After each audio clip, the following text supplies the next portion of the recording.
TIFU by not telling my wife our son was coming home. This happened Sunday night. My oldest son is in the Marines, hasn't been home in almost a year. He took 10 days leave so he could come visit. At first, we did not tell his mother in case the leave got denied. When it was approved, he just decided he would fly in and surprise her. I tell the wife I am going over to a friend's to watch the Packers/Falcons game, as a cover to pick him up. I get to the airport, and actually watched the second quarter of the game waiting for his plane. He gets off the plane, we talk for a bit waiting for the luggage, and then he goes to change into his dress blues. Now the whole time I've been texting my wife saying I was bored, the game sucked, I wasn't gonna stay much longer. We discuss the plan on how to surprise his mother on the drive back to the house. We go back and forth from having her open the front door to see him on the porch to just having him walk into the house. We settle on him waiting a few minutes after I go inside, as I wanted to get the whole thing on video. Free internet points and all that. I walk in and the house is quiet. No one in the living room. A little odd, but it is after 9 PM. Maybe by some miracle my other kids are actually already in bed.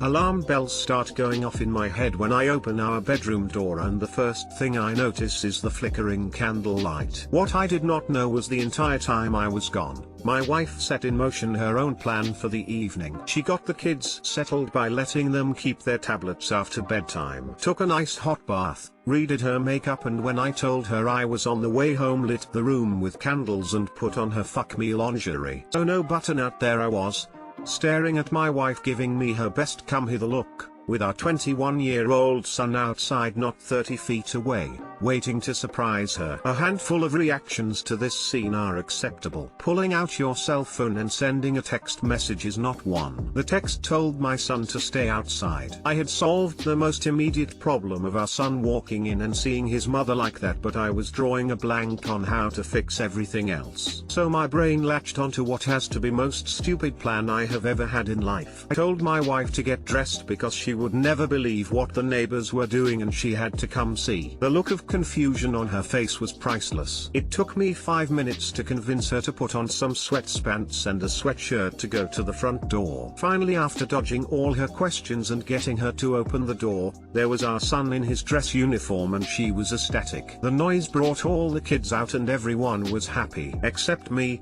The wife excused herself after a few minutes and took off the lingerie under her sweats before anyone noticed.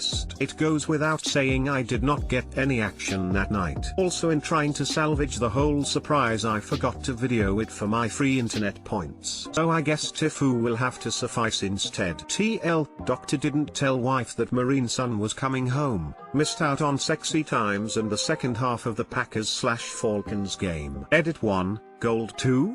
Wow, thank you guys. This one post has more upvotes than my 4-year-old main account. Update, wife is freaking out that I put this on Reddit. Have been reading some of the comments to her this morning. She is worried that this story will end up in one of her Marine mom's FB groups and they somehow will magically know it was her. Lol. Son wants to take his siblings out for ice cream and the new Lego movie. Cross your fingers, people.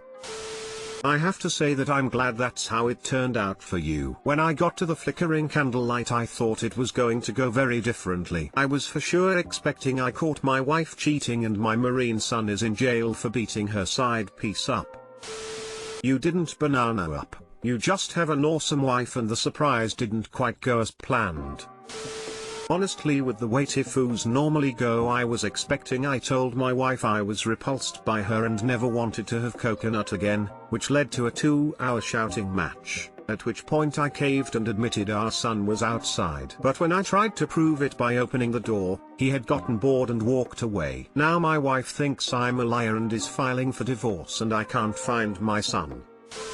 Yay for awkward coming home stories. I decided to surprise my mom when I came home from my first deployment. I made it home 2 days early, caught a fancy cab from the airport and arrived just after dinner. I was so ready for their happy reaction that I didn't realize what it might look like to them. The cab driver was wearing a uniform and a cap. carried my bags to the door. At night, when they opened the door, despite me standing right next to the driver, all they saw was a dude in a uniform holding my bags. My mom burst into tears and it took me several minutes to calm her down and explain the situation. I never surprised them again. Holy cheesecake, this is like a horror story for people with family in the armed forces.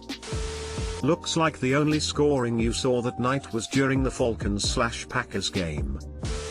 TIFU by sitting in the wrong class for an entire month and finding out a day before the first midterm. I'm in my third year of university taking engineering, so this is a little extra embarrassing considering my streak of never being that person in the wrong class. To start the semester, I ended up missing the first week of school because I was on a last-minute trip with my friends. It was completely unplanned and actually a few of my friends who had graduated helped chip to buy my ticket since I technically couldn't afford to go. Anyway, I came into class a week late and it is scheduled for Tuesdays and Thursdays at 7 to 8:15 p.m. On both those days I have classes all day until 2 p.m. so I usually go home to eat and grab a snooze before the night class. So my first Tuesday home I ended up oversleeping and turning up to class 5 minutes late. So as part of my degree I have to take microeconomics, which all I knew about it previously was it's about the economy and money. When I get to class they're talking about supply and demand curves shifting, so I just take a spot in the back not thinking twice. This goes on for 3-5 weeks. I came to class, took notes, then did the weekly assignments. On the course syllabus it had a date for the midterm, which is February 1st. So the class before the exam, January 30th, I decided to stick around after class and ask some questions. Now I was doing all the assignments and thought the course material was relevant, but it was all theory based while the class was heavy math based. I understood what was going on, but there was obviously some disconnect. I explained my concerns about the midterm to the professor and the conversation went like this. Explains above about material. Professor, what do you mean theory? All the assignments are filled with math. Are you using Launchpad? Me, no, the assignments are online. Like the website we bought the textbook from. What's Launchpad? Professor, pardon? I don't have a textbook for this course. Me, it literally says in the syllabus. Look. Shows syllabus. Professor, wait, what class are you supposed to be in? Me, what do you mean? Question mark. This is Econ 202, right? Professor starts laughing. Professor, haha, this is Econ 301, you have to take 202 before you take my class. This is a new one, I've never experienced this before. Me, well, this is awkward. I better go see my actual teacher and explain. I then just grabbed my stuff real quick and sprinted through campus to go explain the situation to the other guy. I caught him just as he was leaving lecture and explain my predicament. Even showed him my Econ 301 notes to prove I couldn't make this cheesecake up. He just laughed and said the same thing, this is a new one for me. Turns out all the assignments for both classes were due the same day. Same with the midterms. They were relevant because it was obviously a level above what I was supposed to be doing, and the only thing I got wrong was the building code. They were both classroom 112, just different buildings. So basically I just spent the last 2 nights forgetting everything from this class all month and learning the real material. Wish me luck tomorrow. TLDR, I was in the wrong econ class for an entire month until I finally realized. Then had to cram for 2 nights for a midterm. Crazy coincidences all around. Edit, well, zucchini, went to sleep and woke up from a friend texting me saying you made the front page, you zucchini, ha ha ha ha ha ha. The exam is in a couple hours and I will update you on my grade, but to clear up some of the comments. 1. Yeah, the trip wasn't the smartest, but I had fun and went to Tiesto's birthday in Vegas amongst other cool stuff. Life goes on. 2. I was doing the assignments for the actual class with some help from my good buddy Google, and I had the actual textbook pirated. No one buys textbooks, come on. So I do have a grasp of what's going on. Kinda. He did everything on the board and there were online notes, but I figured you did practical application in class and the online notes. Actually for my 202 class, were for reference purposes. 3. I highly doubt I'll fail the course or the midterm. It's amazing how much you can learn in 24 hours with enough caffeine and fear in your belly. I've made it through almost 3 years of engineering, so I'm sure it will turn out fine. It'll be a funny story at grad when I get my ring. Thanks for all the support too. Smile. Making the front page of Reddit just adds to how sweet 2018's been. No sarcasm, and this is just a minor setback. Edit 2, just got back from the exam. I didn't crush it, but there is no way I didn't pass. It was 20 multiple choice and 2 5-mark short answer questions. The professor also stopped me leaving the exam and said I usually don't tell students this until before the second midterm, but if you score better on the final and second midterm I will take the average to make up that first exam. So all in all I survived and lived to fight another day. Just wanted to say thanks for all the kind words and hilarious stories. I will start going through my inbox and try to reply to some people. In the words of one of my good friends giving me advice in first year Eng, literally everyone in Eng at multiple points feel like they're gonna fail and life's over. But somehow they keep going, and that is the circle of Eng life. CZP. S. for textbook help. IG. at Redditecon 202. Congratulations /you/oldie butanui. This post has been chosen as the fuck up of the week. Update us on that exam score op. Been 3 hours. Op is dead. This is actually a recurring nightmare that I have. Yikes. Good luck. I taught geology labs in grad school and actually had to fill in one semester to teach a meteorology lab. I had a student who seemed really uncomfortable after a few weeks and she was very disinterested. I asked her one day what was wrong, and she explained that she enrolled in the class because she thought she would learn about meteorites. She was extremely disappointed to find out the class was about weather. Lol. Senior year of college I skipped my classic literature course so often that I didn't realize I read the wrong book for the final. The assignment, and what we presumably spent months discussing in class, was Ovid's Metamorphoses, a Roman epic poem. Instead, I read Kafka's Metamorphosis, a 1915 novel about a man who one day wakes up as a giant bug. Wow, that's amazing. You must have been stumped why everyone kept complaining about work pressure while you got the book down in about 3 hours. The difference is about 600 pages. TIFU by letting my girlfriend's dad use my laptop. NSFW. So today I had one of the most uncomfortable moments of my adult life. I'm still dealing with the repercussions of it all, but banana me if it doesn't make one hell of a story for you all. Okay, so for a bit of backstory, I'm 27 and I live with my girlfriend. We've been together for 2 years now, and throughout that time I've seen her parents roughly 3 or 4 times. A couple years before we met they both retired and now they live in a different country. On top of that they're usually traveling, so it's a little harder to spend time with them. Now an important part of this story is my girlfriend and I for about a year now have been making amateur banana.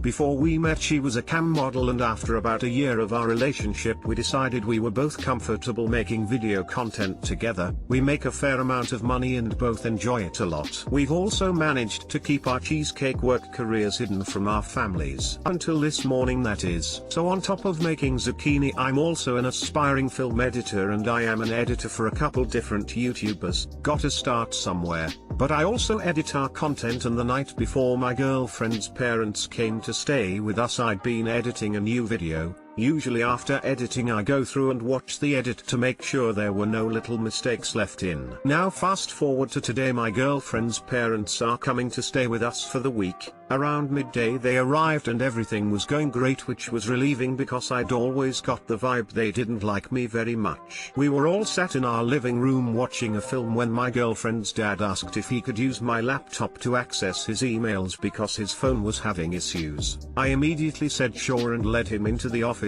Now I could have just brought him the laptop, but my laptop is hooked up to some quite expensive studio monitors and her dad is very much into audio and I kinda wanted to show the off to him and talk about music with him. So I lead him into the office and almost instantly he notices the monitors and starts talking about how much he loves them, and we got distracted talking about them until a couple minutes passed and he brought up his emails again. He sat down in front of my desk as I opened my laptop and entered the password only for one of mine and his daughter's videos to start playing on the screen in front of him, and not just any video, it was a video of his beautiful firstborn daughter, his pride and joy, the apple of his eye, riding a floor-mounted butternut whilst I butternut on her face. If that's not bad enough, the monitors had been left on and the audio of us both moaning was loud enough for her mother to hear in the living room. I panicked and shut the laptop, but the audio still continued to play for at least 5 seconds after closing it. Her dad then proceeded to pretend to get a call and made his way outside shortly after her mom went outside and they began to have an argument. About an hour later her mom came in and said that her dad was feeling unwell, so they booked a hotel in case it was contagious because she didn't want her dad getting us sick also. Her dad has not spoken to either of us since leaving, and my girlfriend and I are both unbelievably embarrassed and nervous about having dinner with them in 2 days, but I hope you guys get some enjoyment out of this and I'll keep you updated if anything else happens. TL, Doctor, I unintentionally showed my girlfriend's dad a video of me cheesecake on her face and now he won't talk to us. Update, a couple of you have asked questions about the laptop situation, so I'll explain. As I said earlier in the post, I watch the video post-editing to make sure there's no problems before uploading. Before going to sleep I just shut the laptop without even thinking. I do this often. I know it's not good, but shh. If you don't stop playing a video before closing, it will start playing upon opening again. Still haven't heard from her dad yet. I honestly didn't expect this to get this big, but your comments have made my girl and I laugh a lot, so thank you. Update 2. Thank you all for participating in a social experiment. Stay tuned. The only way this could get any worse is if she was calling him daddy and everyone in the house could hear. It's a pop-up, I swear. It's just an ad with 2 random butternut star. Oh, butternut. He'll never be able to kiss his daughter on her face again. And this, kids, is why even if it's your own, and you live alone, never leave cheesecake open on a laptop. Never ever let people onto your user. Have a guest user for anyone who doesn't have a permanent account on the machine. Even in the 90s, I kept that policy. Phones support guest users now too. Be grateful he wasn't one of those whatever you do to my daughter I'll do to you type parents. Plot twist, he is, and that's what they were arguing about.